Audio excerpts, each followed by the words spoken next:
Apakah Presiden Donald Trump adalah pemimpin yang tegas, atau justru pengganggu besar dalam perdagangan global? Dunia kembali bergejolak, tarif dagang Amerika Serikat naik tajam. Negara-negara mitra dagang terkejut dan bersiap melawan.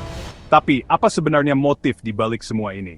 Pada 2 April 2025, Trump menerapkan tarif timbal balik ke masing dua negara di dunia untuk memaksa negara lain membuka akses pasar yang adil bagi produk Amerika Serikat, termasuk negara-negara sahabat dan mitra dagang utama Amerika Serikat.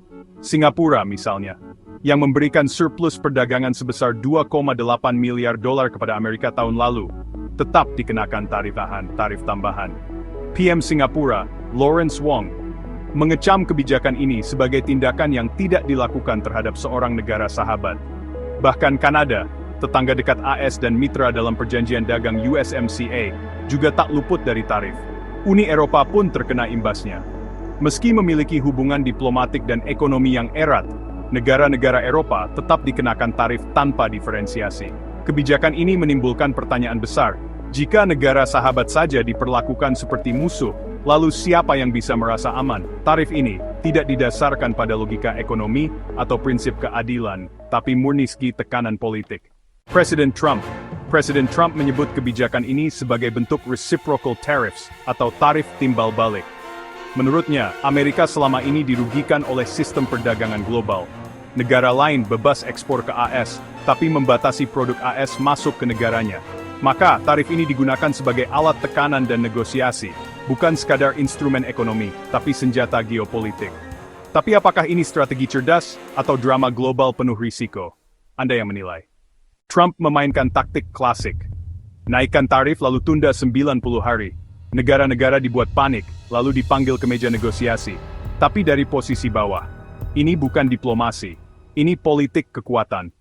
Sekarang, mereka mau membuat era baru, yaitu America First. Telah menghapus konsep solidaritas global.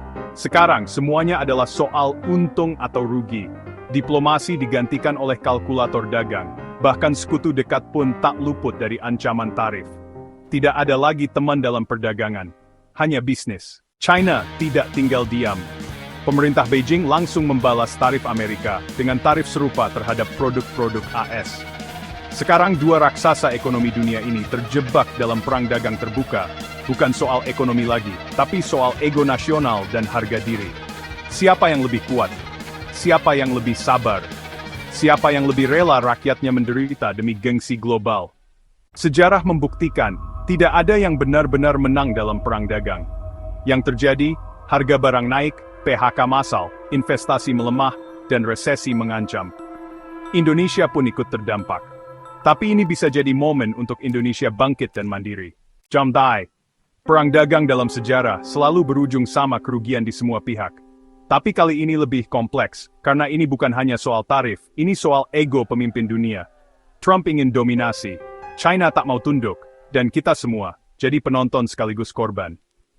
Tarif mungkin ditunda selama 90 hari, tapi ini hanya jeda. Drama belum selesai. Apakah 90 hari ini akan menghasilkan solusi damai, atau justru memicu konflik yang lebih panas? Yang jelas, dunia masih menunggu. Dan dalam penantian ini, ekonomi global terus berguncang.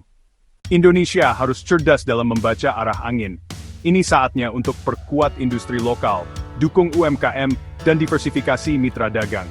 Karena kalau kita terus bergantung pada kekuatan besar, kita akan jadi pion dalam permainan mereka. Kita butuh kemandirian ekonomi sekarang, lebih dari sebelumnya.